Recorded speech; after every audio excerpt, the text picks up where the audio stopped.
You're listening to a Roddenberry podcast.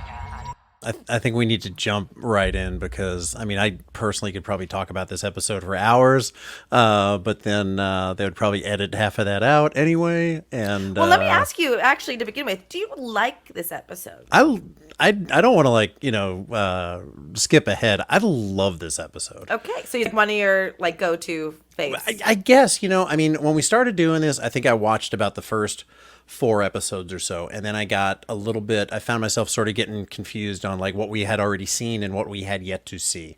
So at that time I just kind of stopped, and I'm just gonna, from here on out until we finish this journey, I'm just gonna watch them 1 week at a time. Sure, and totally. do it that way so that I can just sort of rediscover them new and new. Full disclosure, when I rewatched this episode to prepare for this podcast, I sort of felt like I was vaguely familiar with it, but I had only probably seen it once in its original airing. So I was watching it for the first time. But no, I really do like this episode, and for several reasons. Sure. One, there's nothing like the sound of music to cheer up, a neglected lover, except maybe, I like Rocky Road. I'm kind of more of a Cherry Garcia fan myself. You are too? You're lying. Yeah, no. Oh, did you write? Oh, I didn't even see that in your notes. Oh my gosh. I thought you were stealing it from my notes. No, excuse me. I feel terrible now. But shouldn't. No, Cherry. I'm so glad that we can relate. I will pound a whole pint of. I might order it tonight. Are you kidding? Yeah, that sounds great. So funny. Oh, it's so good. So good. And I know Seth MacFarlane from The Family Guy, and just kind of following, see him in interviews. Really is a huge music fan and very talented musically. So while there's, I'm sure, no excuse needed to use the sound of music in the movie, I just loved that there was a connection with Star Trek, as Robert Wise directed both The Sound of Music and Star Trek: The Motion Picture. So I thought that was not know that. Pretty cool, as well as West Side Story, The Day the Earth Stood Still. Got to start way back as an editor with Citizen Kane, working with Orson Welles. So yeah, that's some old school Hollywood talent right there. In Robert and we Wise. know that Seth loves that stuff. He loves musicals and all. His tastes are very obvious, and he makes them known in the works that he does. So since I already stole half of your note, I have a question instead. Okay, go ahead. What is your go-to movie when you're super sad? Oh my God, this is gonna make me sound like such a dork. I love the movie Star Trek Insurrection. You're such a dork. I am, because nobody likes that movie for some reason, but I find that to be one of the most. But your depressed movie, this that you watch when I want to feel better. So yeah, I do, because that to me is a movie where the the stakes aren't huge. Sure. They're not trying to save the galaxy. They're not trying to save all sentient life as we know it. They're trying to save 600 people. But to do the right thing, Picard and team are really willing to kind of lay it all on the line and do the right thing. When Geordi's eyesight becomes better and yeah, so they're on that planet with the inside what they call the briar patch, and the particular kind of radiation sort of keeps everybody young and regenerates Geordi's implants, and Picard starts to feel a little young and does the mambo or some kind of dance, and meets Donna Murphy, who I saw that movie in the theaters, and it was probably the only Star Trek I've ever seen in the theater besides the other timeline, the Kelvin timeline. Right. So, because I was a perfect kid age to go see that film in the movie. I don't hate it. I just don't remember it very well. Yeah, no, I always recommend a second look to it. It has a perfect sort of balance of, it's got some campiness and some funny moments as well. It's just an extra long TNG episode, probably. It is, and I think it's the most TNG-esque of the movies. Sure, where totally. it definitely has that. How about you? Go to depression movie. It's so funny. I was just talking about this on my other podcast, You Don't Know Nick, about having walking pneumonia. But I didn't share on that this this episode that I watched Moulin Rouge like 50 times while I was recovering because it was on Showtime or HBO for the first time. Like it had just been released and HBO must have just bought it. So it was on every 2 hours on the 2 hours. So I would watch it and I would cry and then watch it again and then cry. So I think like if I was feeling really sad right now, I'd probably put on Moulin Rouge. Yeah. I mean, I saw that in the movies with then girlfriend, now wife. Oh, that's pretty sweet. Yep. Was that your first date? No. Oh, so you guys weren't like necking during it, so you didn't miss it. Yeah. No. I mean, I remember going to this bar, but I digress. So it was kind of a bar movie theater kind of thing in St. Louis. Where we caught it. So, and we were with a group of people, so I doubt we were just no necking. Maybe some like necking. Strong. It also wasn't 1959, so we were not necking. Still necks. People neck. People neck. Okay. I don't know. Actually, I don't even think I know what necking is. But I will say, I think it's funny how we get mature dick jokes now. We do. You know what I mean? It's third episode in a row with that, and I think it is. I think it's funny. I think the humor on the show does a really good job to make the characters relatable. And they do a good job with let's describe what a dick is, and then when Mercer calls Hamilak before meeting him a dick, that's actually a compliment. That is a compliment. So enjoyable. Yeah, it was definitely good. What do you think the food is that they feed him? I don't know, but getting back to sort of that humor, like first thing I was thinking was like, oh, I bet that's good. I bet that's great. Farm to table, probably. It looked like maybe it was some kind of squash or grilled, grilled vegetables or something like that. Potato, it looked like something or other. Yeah, like a stew. It did look like kind of a stew vegetable medley or something like that, which is right in my wheelhouse. He trusted that way too much. He was just like, he probably wasn't even hungry.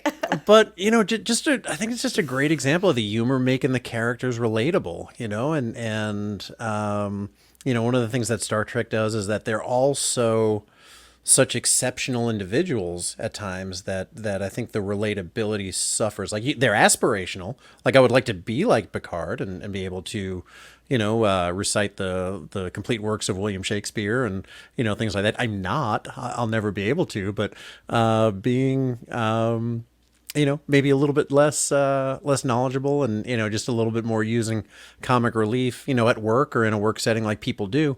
You're not a comedian. You're just trying to be funny with your friends. And I kind of see it as just a kind of a slightly exaggerated, version of that when they use humor in this show. Yeah. And I think it's done well.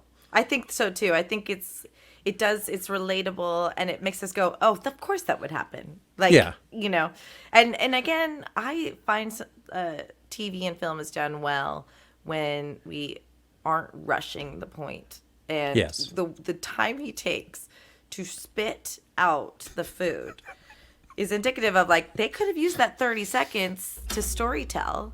And there was enough story here. But it's not jammed down our throat, much like the food wasn't. Where's your garbage? Yeah. Hey, I want to shift gears a little bit and just talk about the music in the show. Yeah, totally. Because I think, maybe in our episode 1, we talked about the main theme. Bruce Boughton, who's been around the industry for a while, and the very kind of like epic nautical theme. But man, the score really dragged me into this, just pulled me into the story on this one. When they were crossing that bridge onto the bioship.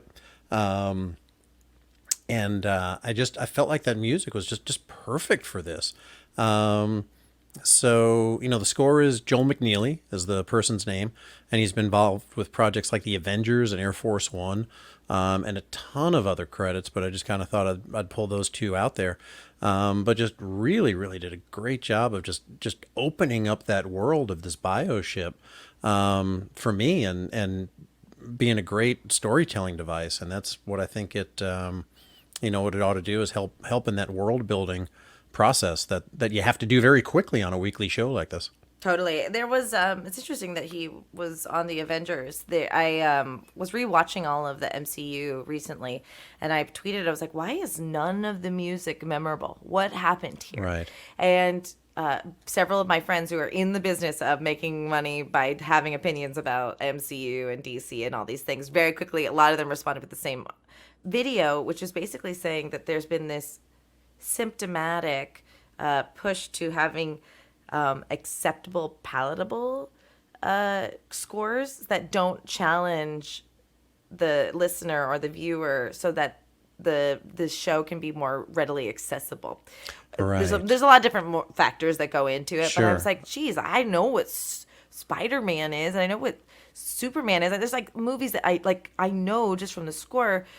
I can pull out the dun dun dun dun dun dun, dun, you know, like I can pull out like the MCU song, but I couldn't. Even the first Avenger movie, the Captain America theme is really downplayed. So Yes. that doesn't mean it's for lack of ability, clearly, because this score is not downplayed. Like we definitely have a theme. You know, the theme is clear, but some of it has to do with like taking risks as well, and being afraid to take risks. I've heard that described as wallpaper, where they just kind of want that music to be in the background. They don't want it to interfere with the story. They don't want it to compete with, the actors or the scenery and those And kind they're of things. not competing here. Like this one does a good job with setting the scene, although they don't have a lot of risk because the sound, the music is similar enough to Star Trek that we're accustomed to it. Right.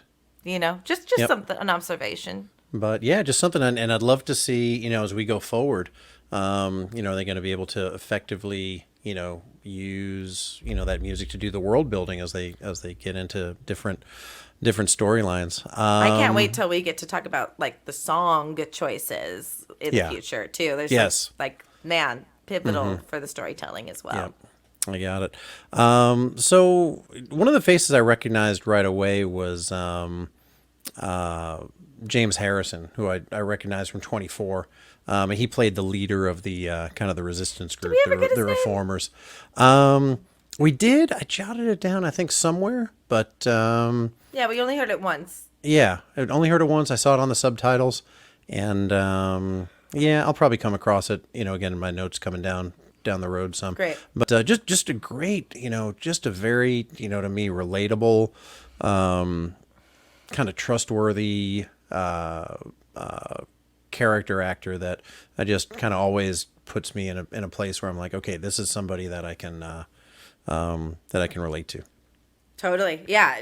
A wonderful performance. One of the things I'm going to start, I think I said at the beginning of our podcast, episode 1 or 0 or 1, that I hadn't watched any of the show, but then I was super taken with it and wanted to watch it all after watching episode 1 again. So I'm caught up all the way to season 2. And each time we had a new guest star, and this is something we could talk about in another episode because this is mostly just our observations. But each time we had a guest star, each time we had a leader of the country, or each time we had like a pivotal, day player joining the episode, they're all white, Mike. Oh, A lot of white cast. And don't get me wrong, the casting of the bridge is diverse enough too. And Right. and it's not, maybe people again may roll their eyes. It's not affirmative action. It's not let's cast black people for casting black people's sake. But is he calling in, I'm just question, is he calling in favors from all his white friends, or is he actually looking for diverse casting to see what else he can represent? And it's just an interesting observation I have. And I'm going to, as I rewatch, challenge that observation again. And obviously there's probably 1 or 2 episodes that there are leaders that are, of color, but a lot of missed opportunity to be more inclusive. It was my observation. yeah, and that's a great observation, and I appreciate that, and I'll challenge myself to look for that more. It's you had the one sort of leader of the good group, as well as the leader of Hammerlock, which not such a nice name as we know. Not such a nice name or person. And that's not, I wouldn't say, I don't believe that's a white man. You know what I mean? Yeah. And that's not great too, that he's horrible. Right. But that's, I'm not sure what ethnicity he was. Yeah, I don't know. But definitely, not a good guy. And we'll get more to that in the next segment. So, man, again, I'm going to sound like a broken record on this. Adrian Palicki, just did not, again, following her since Friday Night Lights. Just another great acting performance. What did you think of that? Totally badass, and the way she was handling being physically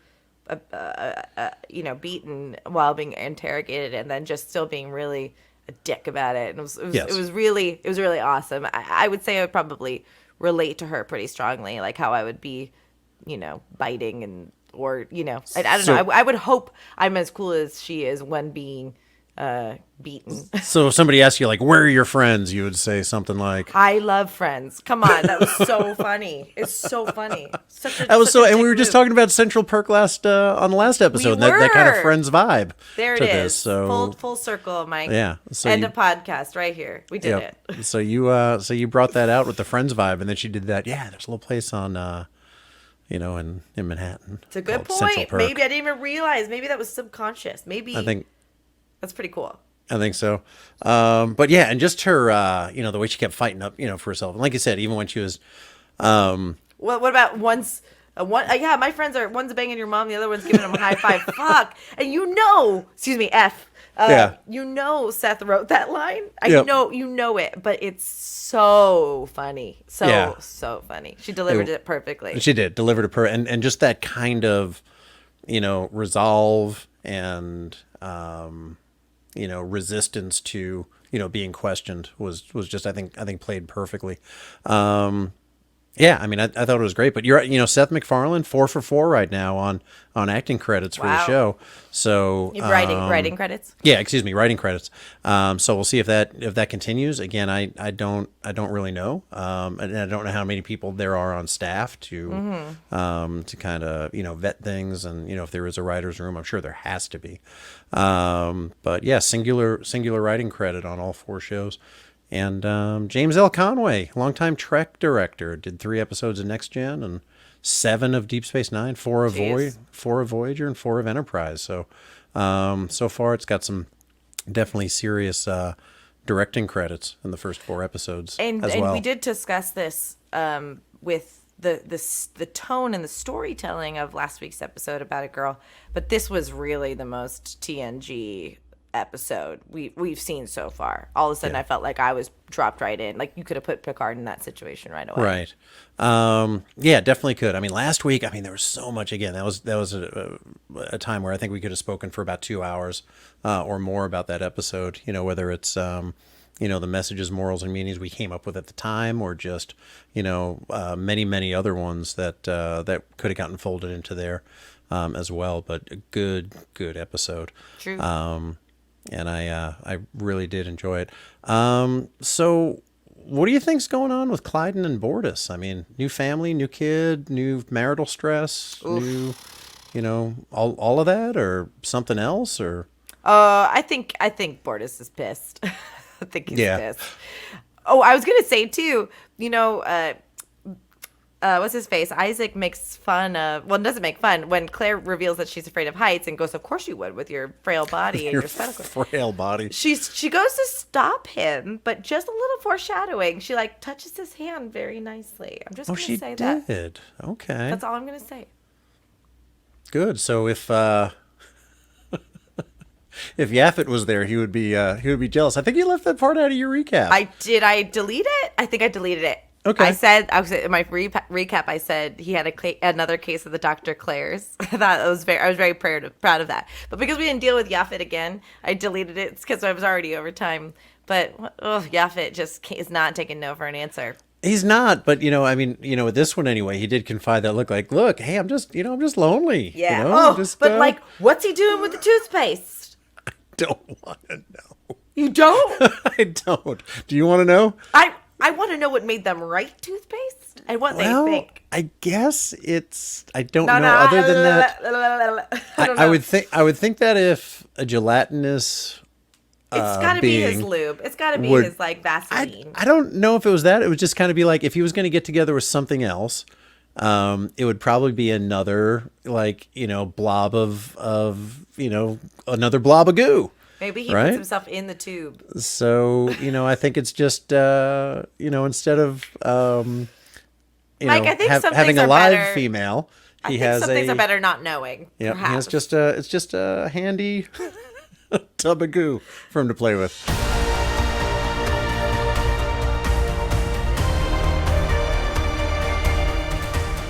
Welcome back. This is the part of the show where we discuss and explore the bigger ideas in this episode, if the stars should appear. So we're going to look at the messages, morals, and meanings and see if this aligns with the Star Trek Roddenberry philosophy.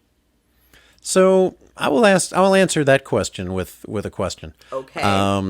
If an alien race contacted us and said, your atmosphere's filled with toxic gases, you've got all these issues. In other words, your ship is effed right now, and y'all are heading for some serious trouble.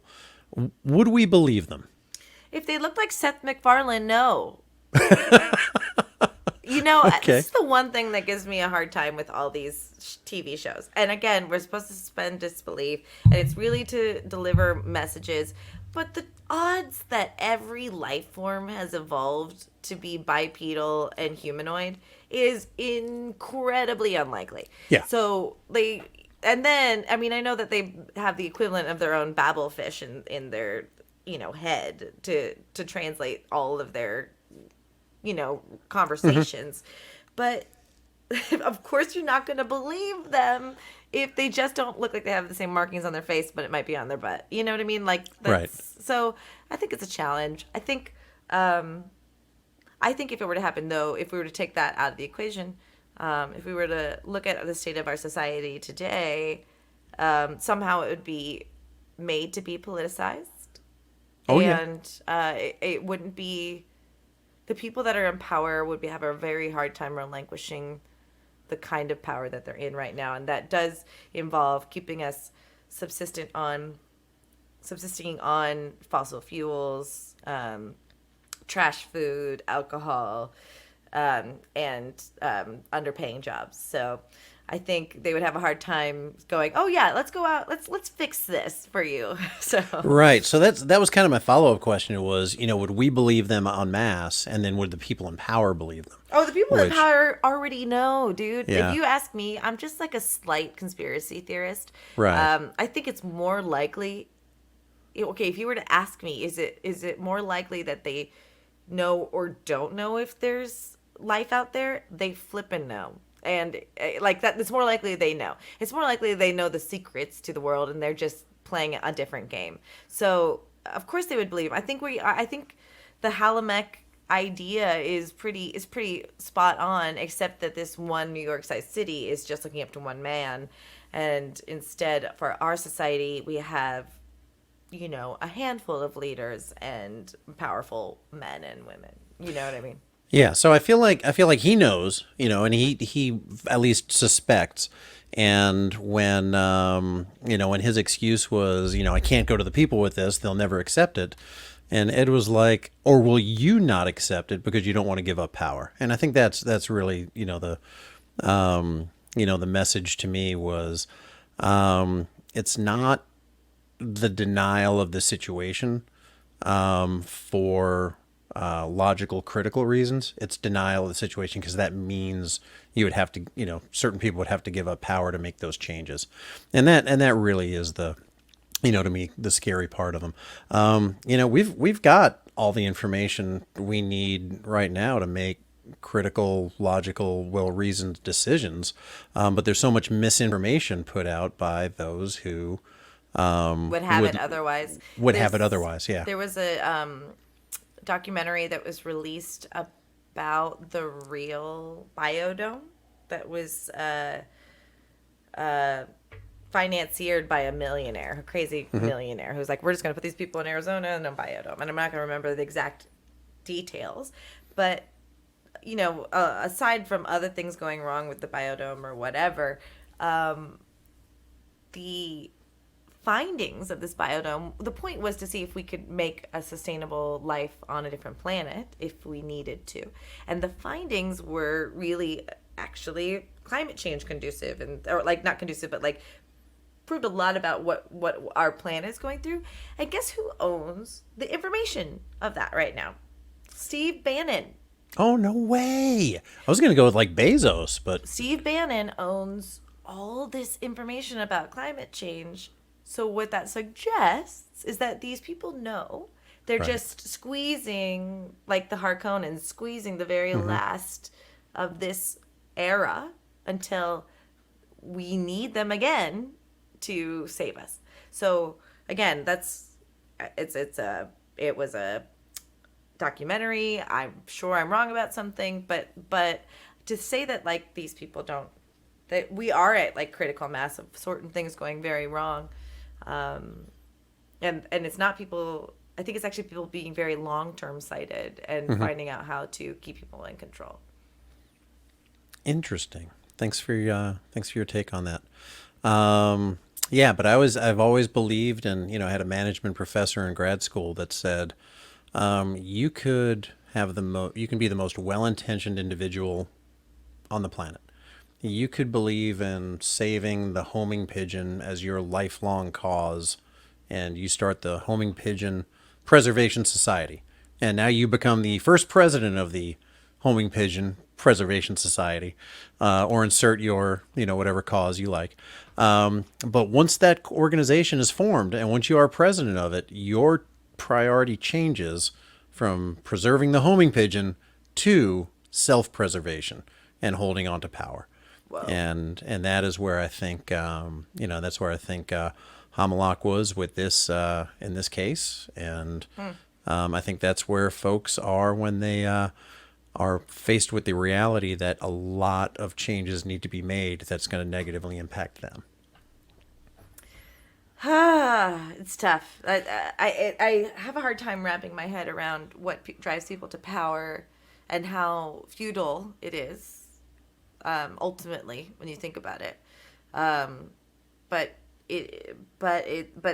maybe I just don't understand it because I don't have a lot of it in the grander scheme. Same here. So maybe we'll get somebody. Maybe we'll get somebody to interview on a supplemental. Mr. Bezos, we'd love to interview you to let us know. So I wanted to chat a little bit about, because we did dig a little bit into in this episode. The Bortus and Clyden relationship was at least sort of addressed at the beginning. Yeah. As well as the Ed and Kelly relationship with Alara asking about it and Isaac asking about it. And so a couple of things. First question that I have is, it seemed like are they starting to back off maybe on the all male race thing of the Mocklins? Because we talked about that last week, and it's not an all male race, right? They had a daughter. Clyden was born female. Havina was female. Presumably there's others. But now we have this relationship where, one individual is working too much and not paying attention to the other individual, and the other individual is eating ice cream and watching Sound of Music. Are they starting to maybe turn this into a more like heteronormative relationship rather than what was initially an all male relationship? Is that suggesting that Clyden is acting the role of the female here? And so is that what you're suggesting? That's kind of how it appeared to me. So don't get me wrong. I think the writers definitely went, okay, let's find the female stereotype and let's find the male stereotype. To be fair, though, homosexual relationships and heterosexual relationships, it's really it's unfair to say with a homosexual relationship who's the man, who's the woman. Correct, and that's why I think it bothered me. Well, okay, I see what you're saying. To make a definitive line down the middle, like who's who in this relationship. Right. I understand what you're saying now. I think as opposed to digging too deep and trying to see if that's what they were doing, I think they're just trying to make a joke. I think we already saw that Clyden was on the effeminate side to some extent, like the dawdling, worrisome, you know. But they both also present masculine features or qualities. But I think, as opposed, I'm going to choose to look at it for more the humor's sake, as opposed to what kind of commentary are they making. Well, I'm going to keep an eye on it, and see if Clyden doesn't settle into more of like a traditional female role, and which is also okay too, to be fair, Mike. And I know you're not saying it isn't. Right. Just in the same way that a woman can assume the traditional male role, and the man can, assume the traditional female role. I think it's okay to just put a flag in the sand to go, this one seems to be more slighted and more emotional. This one is emotional, but is avoiding their emotions. So it doesn't necessarily need to be. I'm with you. I'm going to let you follow this thread. I'm just going to put my flag in the ground and say it's probably best not to take too hard of a stance on it. No, okay. I was just sort of curious that. Yeah, it's a good question. As to that, it pinked for me too, but it's really, I think it's really there for more humorous telling, and both of them are allowed to grow, and so what we're seeing is them grow. It's like we're getting to know them both in different settings. Yeah. And it's a spectrum. It really is. I've been in a, great relationship for 20 years, and I have filled, every side of that spectrum from one end to the other, and so is my wife. So, we're lucky that we have, a kind of a fluid, mutually supportive relationship like that. So, and there's times where I'm definitely more emotional than she is, and vice versa. So I also, getting back to Kelly's encounter with Hammerlock, and her first question, why did you kill those people? And that smug mofo looked right at her and said, I don't see any blood on my hands. And Very she was Pontius Pilate, huh? Yeah, she was not having it. She goes, you incited those people. You killed them, and just was not messing around. And I loved the fact that she wasn't going to mince words. She wasn't going to play his game. Yeah, totally. I don't see any blood on my hands. I didn't kill him. And I thought that was phenomenal, phenomenally strong on her part. Yeah. I think, also she's in the losing position here too, right? Like she's the one who's been detained. She doesn't have a lot of cards to play, but, she's not going to not make her opinion known. Yeah. If she doesn't have much more else to do. So that it was pretty badass for sure. And we need to hear that. We need to hear someone go, what the F just happened? Yeah, exactly. Like that was, you can't do that. And then, quote unquote, wash your hands of it. Like you said, very, very Pontius Pilate. But getting back to, the Clyde and Bordas and Ed and Kelly thing, we have this situation in the A plot where we have, belief in Doral, belief in, scripture, dogma, the teachings, whatever it is. And that's being weighed against reality and the fact of the situation and information that's being presented to him. So just like Ed and Kelly's relationship, as they dug into that, or Kelly said there was, sort of a lack of balance, sort of a lack of work-life balance, relationship, career balance. And, I think you hit the nail on the head when you said, I think Bordas is pissed, and you think he's still pissed about, what happened to Topa. But there seems to be the accusation was that he was working too much and, not paying enough attention at home. He's avoiding. And he's avoiding. So I think the lack of balance there, the working too much and the avoiding, is more of a symptom than the cause of their relationship problems. Totally. But I still saw that lack. They're out of balance somehow. For some reason, they're out of balance. Ed and Kelly were out of balance. And now we have the society that's out of balance. All right. They have too much faith in their faith and not enough ability to critically reason their way out of this situation, even when being presented with, new information. They're kind of stuck in the old ways, so I think a big message in this show too is the role of religion in preventing progress. Hammerlock says we can't dismantle the system that's kept order for thousands of years. The people aren't ready. Yeah. Once again, Ed came back and said, are they not ready, or are you not ready to give up power? But still that resistance to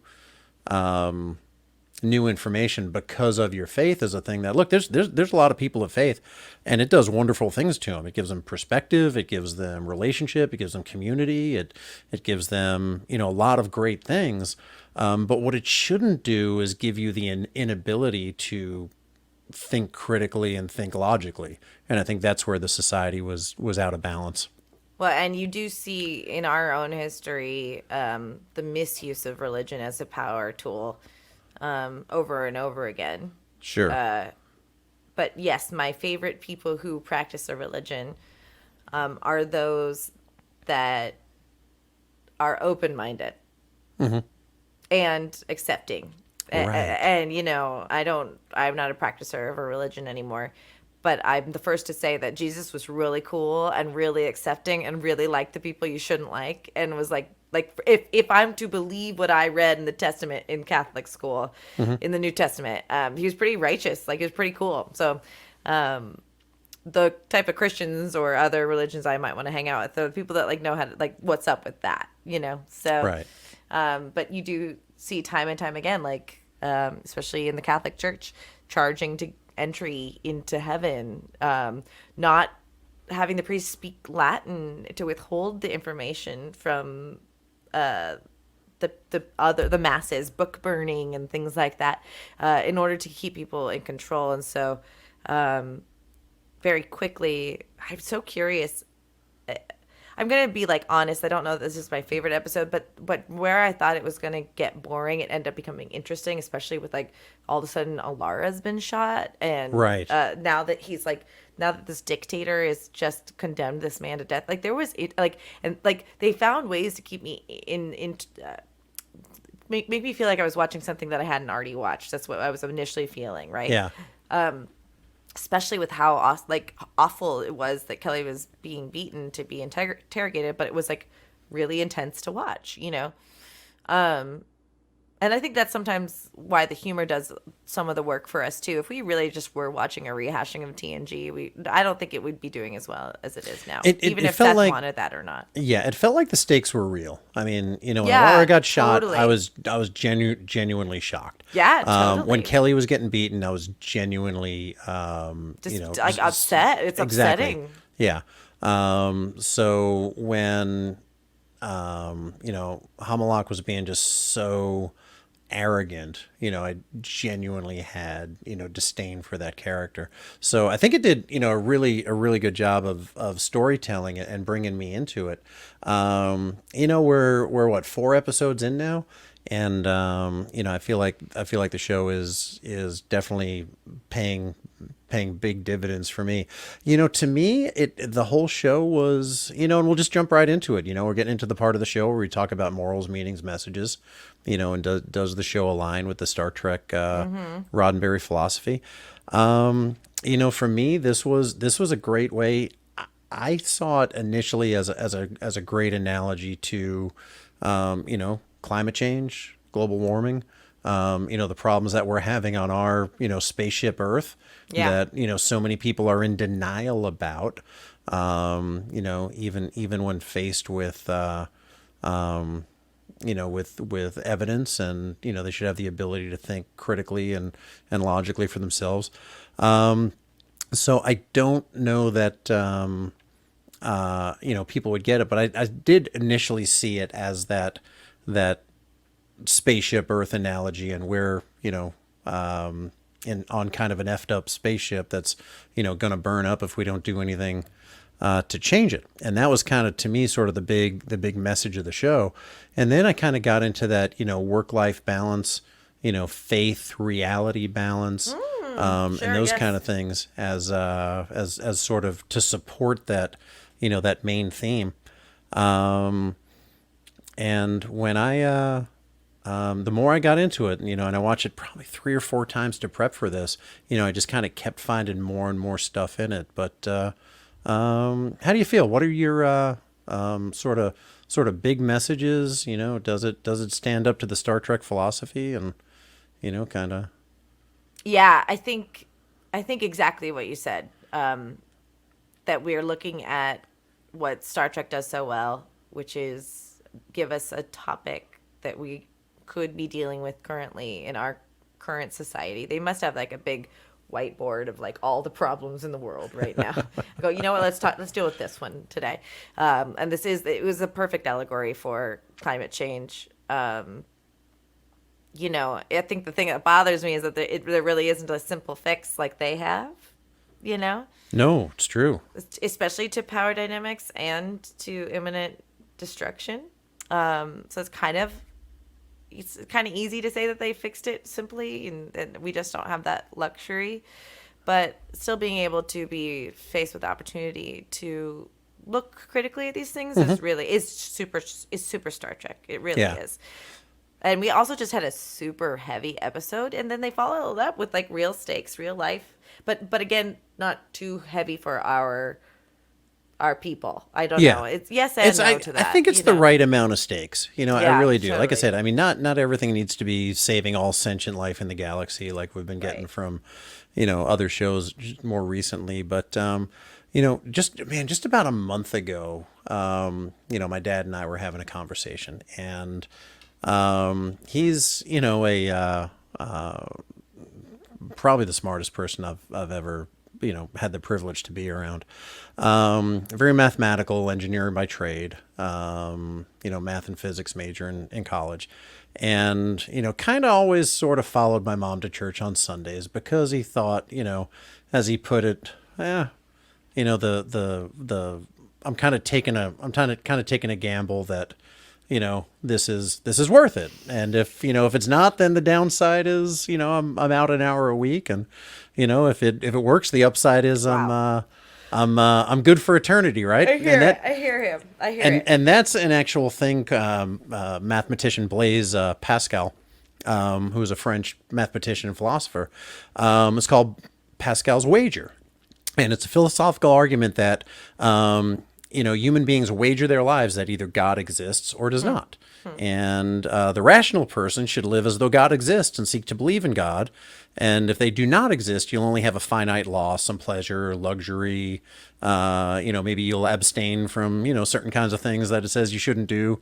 But if you win this wager, you have infinite life and eternity in heaven, and you avoid the infinite losses like eternity in hell. And that's sort of the thing. And I was like, from an individual, for an individual, that argument holds up. Maybe, if you say like, okay, I'm going to do all the right things and maybe I'll have a somewhat I'm dying over here. I'm limited life. But if the wager pays off, I get eternity in heaven, and I get to look down at all of you for the rest of my life. And I was like, from an individual standpoint, maybe you can make that argument. Here's my feeling: What does it cost us as a society?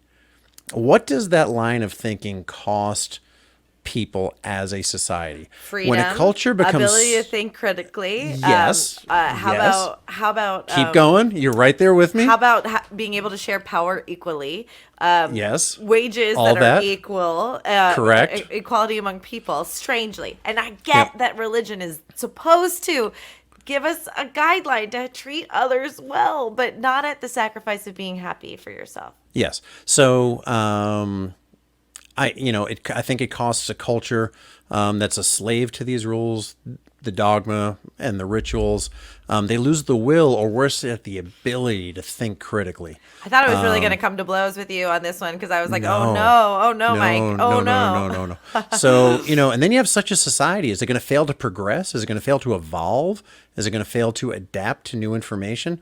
And will it go extinct due to an unwillingness to put their beliefs aside and be able to accurately assess the situation?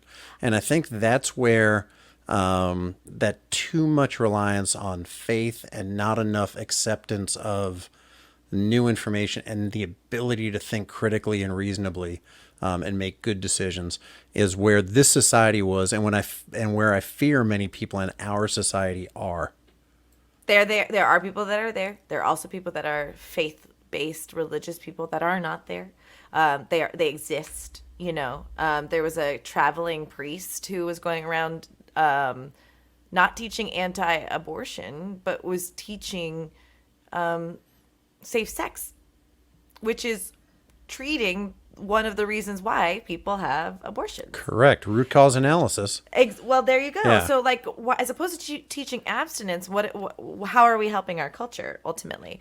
But I will say, just to be clear, for those that see me going, "Oh my God, no, I don't want to believe in God," I'm happy for people that find the comfort and in the faith. I am genuinely happy for those people, and I would never tell people to not believe in a God that doesn't do it for them or that does it for them. But I only have a hard time with people's evangelizing of it and the use of it to manipulate others and to keep others from being, living fulfilled lives. I would rather live a fulfilled life on earth that doesn't harm other people than hope for an end result that I have no idea is coming, personally.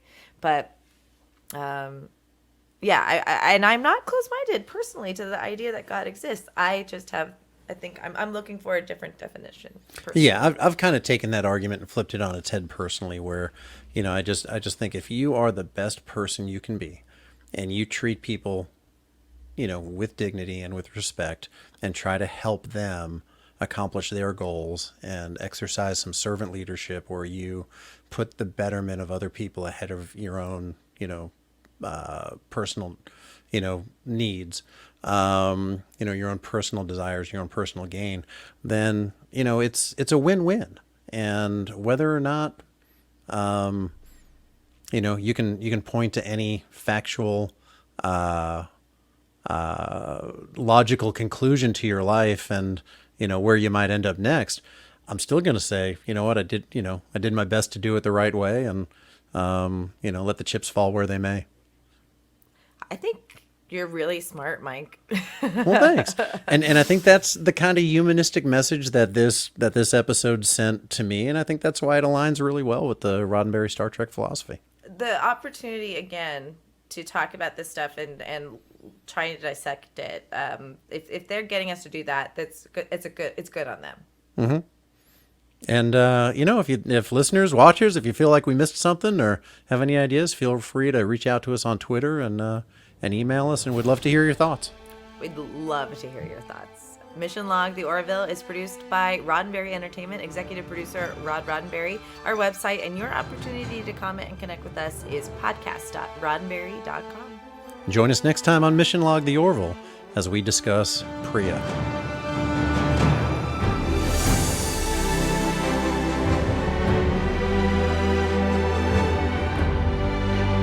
Mission Log, The Orville is produced by Roddenberry Entertainment. Executive producer Rod Roddenberry. Our website and your opportunity to comment and connect with us is podcast.roddenberry.com.